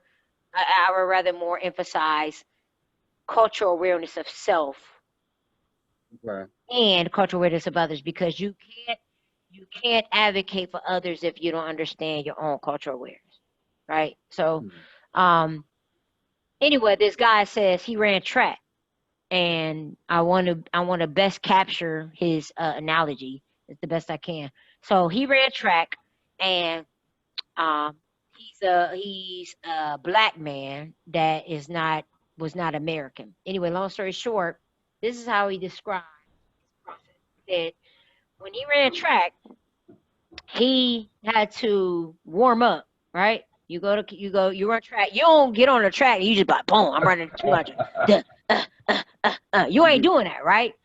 When you run the track, you warming up, you doing those high knees, the butt kicks, the slides, you doing all that when you warming up, right? Even if Right. you ain't running track, if you playing basketball, you warming up, you stretch all that, right? Right. And one of the things he had to realize was that he was in a position where, because of his experiences of knowledge and knowledge of racism and the lack of cultural awareness, he was in a position where he can get on he can sprint, but other people had to warm up.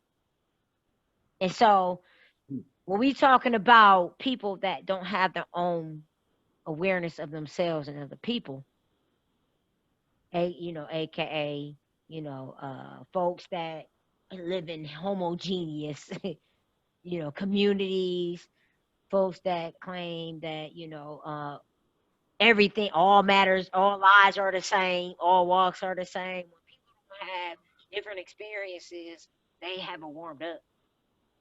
And if you don't talk to them in a way that help that you're learning with them, they ain't trying to hear you No. because they might be embarrassed to listen. They might too be embarrassed to listen.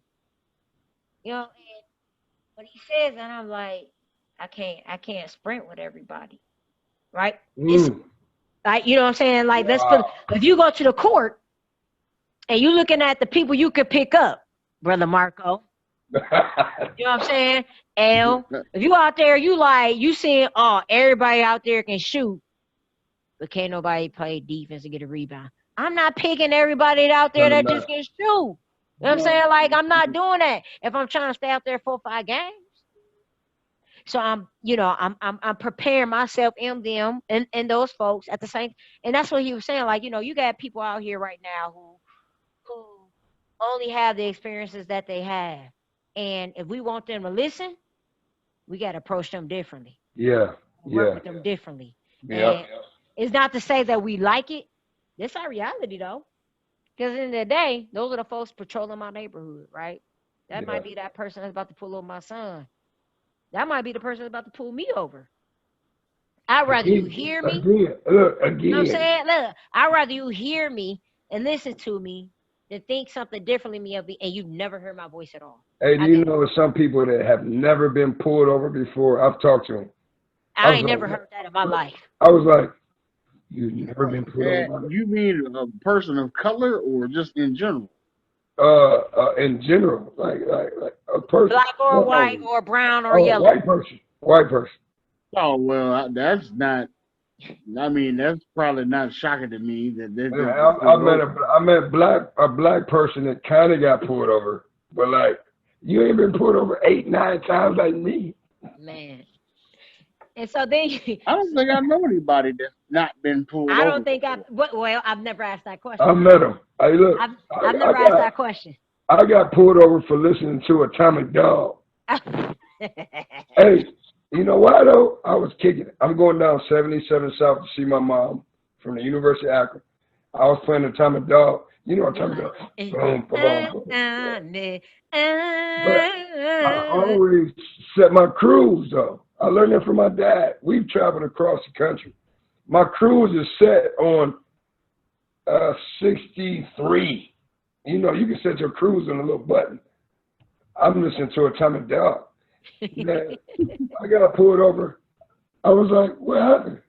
I was kicking it too hard in my car. She's like, hey. I was like, why did you pull me over? I was having too much fun in my car. I got pulled over for listening to fucking Atomic Dog. You weren't speeding. I didn't mean to cuss y'all. You weren't speeding. No, I'm sorry. I did cuss, but I did get pulled over for listening to. You get a ticket? Yeah. Where's your ticket? Where's your ticket say? Speeding. Ah! To Atomic Dog. I wasn't even speeding. Look, because I was kicking. Hey, you know, Atomic Dog. you can play. It's two songs you can play. Oh man. You can play Atomic Dog and More Uh-huh. Bounce to the House. If you take a little speaker, a little Bluetooth speaker, Uh-huh. Uh-huh. and you put that in like a graveyard, you can go to you can go to a cemetery, right? Man, it'll be like a Michael Jackson video, man. Oh, get out of here, man. They're gonna be up there, boom, boom, boom, boom. Dead people, old black Dead people. people. Look, old black ghosts will start grooving. Boom, boom, boom, boom. They'll They're gonna be be, like, boom, boom, boom, boom. get out of here. You know it's for real. If you can go to a family reunion, if you play Atomic Dog, or oh, come on, man. It's that they're gonna get up. Everything gonna stand up, man. I You can't might lie. put Frankie, probably Frankie Beverly. Beverly and Mays. Put that Oh Oh, man. Yeah. oh. Dun, dun, Uh, dun, dun, hey, dun, it's gonna eh. be little. Hey, it's Uh, gonna be uh, ghosts. uh, It's gonna be uh, ghosts uh, uh. everywhere. Oh, It's gonna be ghosts boom, everywhere. boom, boom, boom, boom, boom. Hey, so check this out. Y'all know what's happening tomorrow, right? Uh-uh. It's supposed to be No. the march. Get your knee off my neck march. Oh yeah, because tomorrow's the 28th. It's Yeah. the anniversary of the March on Washington, Yep. Yep. Yep. Yep. and Yep. Brother John Lewis just passed too. So, Yeah. Yep. Yep. So look, you guys, we need closing remarks. Tell the world what they need to hear because we're recording right now. But each one of you, I'm done. I'll talk too much, but tell tell somebody what they need to hear before we stop. L, I'm leaving that to you first.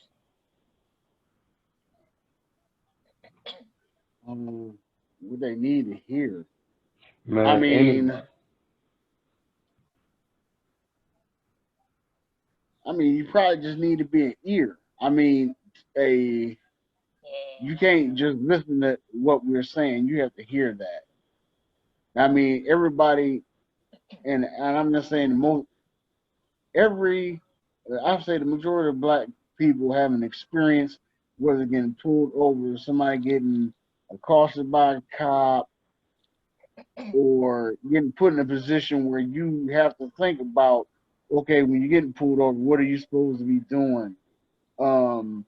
Okay, you're putting your hands on the steering wheel, putting your hands out the window, putting your hands on the steering wheel where you can see all this stuff that you have to think about and go through, and everybody's gonna have a different reaction to it. Some people might be cool with it and might react that way, and then some folks are literally terrified when then they get pulled over. So it leads to an incident, and they're like, "Well, why do they react this way?"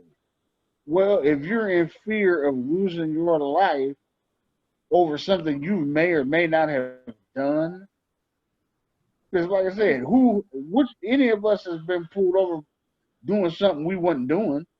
It's easy for me to get pulled over for speeding and then get my get my record, license plates, all that stuff ran, and I don't have no record.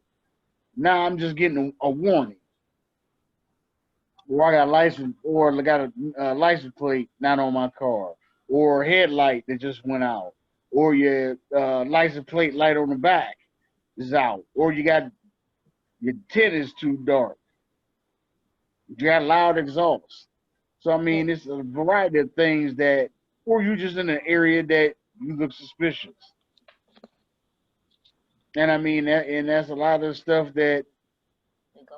we've been pulled over for, Yeah. and some people have lost their lives over. Yeah. Is it Now, worth? out of the three, Is it worth losing your life over that? yeah. A And I small mean, mistake. the three of us have been very fortunate because each of us have had an experience or two where Wrong. that experience could have went terribly wrong. Yeah. And that's Yeah. for either black, and we're very fortunate to sit here on this interview tonight and end up talking about some of the stuff that has happened. And I'm sure anybody else in the future will have an experience or two dealing with dealing with what we're talking about, and we've lived too long to see the same repetitive thing happen over from and see it on video and watch somebody slowly get killed like it's a movie. And everybody's outraged, but it dies down until the next one. Get desensitized to it because it keeps occurring. You know, so you get it on video and then it's still justified about why you did it. And there's no real rationale other than you ain't scared because the dude is running from you. So why are you trying to shoot somebody in the back that's running from you? So it's just, you know, the right folks need to listen to what we're saying because it's easy for everybody to march and be outraged and tear down stuff, but you know, up until you start messing with somebody's money or livelihood as far as their political career, then a change will come. But up until then, it's still gonna be the same thing it's gonna be.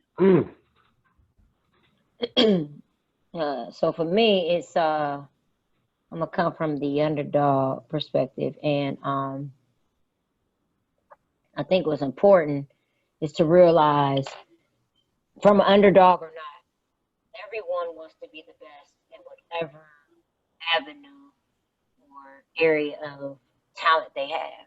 I don't care who you want to be, right? If you want to be a rapper, a model, a graphic designer, a teacher, a police officer, a financial advisor, a corporate American, I don't care where you want to be. You want to be the best. That's most people, right? Some people want to be the best to be happy, successful, peaceful. Whatever it is, most people want to be the best for whatever reason they have. And I think it's imperative to understand the importance of navigating through systems.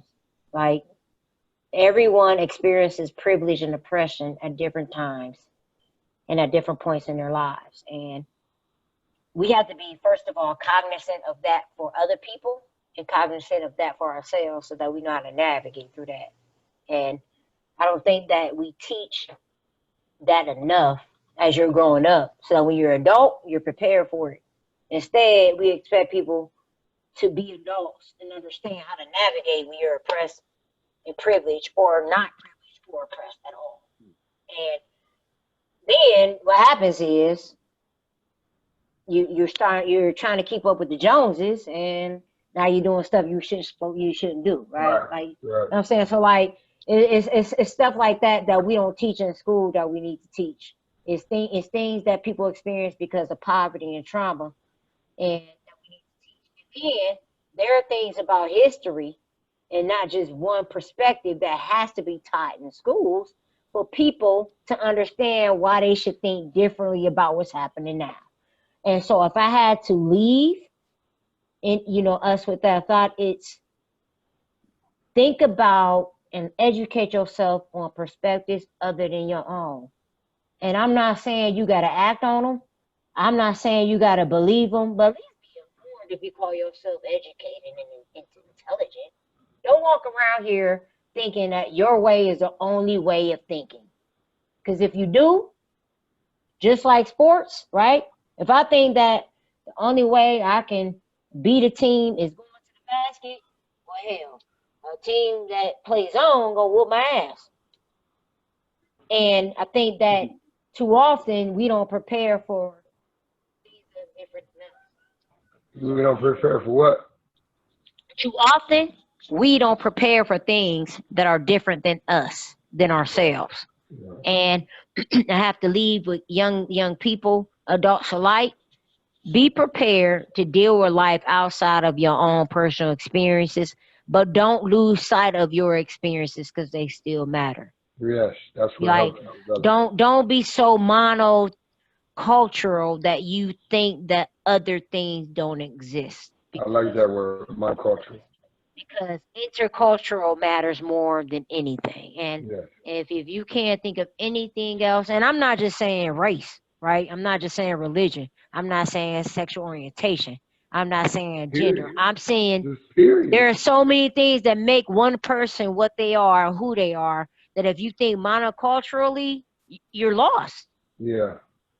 And so those are my parting words. And I didn't realize when I was growing up from elementary to now that those are the things that actually kept me being the competitive person that I am, because I'm not going to war thinking that you're only going to come to me with one strategy. I'm going to war thinking that you coming to we multiple, and I got to top the strategy. Thank you so much, Dr. Glover, and Coach L. Tonight was significant. We will lay out this information to whoever wants to hear it during trying times. We all go way back. It's almost 20-some years, maybe. Ain't that like 20 years? When was we in school? Man, that's like 25. Oh, man. I had more hair too, man. I got this turned out. Yeah. All right. Well, listen, I love y'all. We're in here. I think this was valuable, and we have enough documentation where I think we can do the work we're supposed to do. Coach E, I'm so glad you were able to come on. I've been waiting for this interview. I can't wait to see what you do next. Thanks for teaming up with us. And we're about to impact the earth. We're the only African-American organization that is doing sports mental health right now. And the dynamics that we have, there's nobody doing that. And we're on our way. Absolutely, and I believe in the process and the things that live is all about. And for real, I can't wait to see how you impact HBCUs. Like, Oh, y'all hit them. man, I can't wait to see. Let's go get them. That should be our. Let's go get them. I can't wait, and especially how young people are making decisions now in terms of where they're going to school. They should go to these other schools. Like, Put the mic on. What'd you just say? Say it. I'm just saying, like, you got major athletes out here making decisions about where they want to go play in college because of things that aren't aligned to their core value. Oh, And let's go get them. you know what I'm saying? Like, you're positioning the organization so that people are thinking about the core value before they're thinking about what could be. When you so aligned in your purpose and your core value, what could be gonna happen, and you know it. You know what I mean? So yeah. So like, I'm just excited about what Live can do, but for real, the impact it can make with HBCUs, and Let's go. I hope that I hope there's some work around that and some opportunity. Well, hey, you're on the board, so that's what we got to do. So thank you for coming on the board, and once again, thank you all for your godly time. And let's rest well and wake up tomorrow and change the world. Absolutely. Good seeing you. Yeah, I love y'all. All right. Good Love you seeing too. y'all. Take You care, too, y'all. man. Yeah. All right. You too. All right now.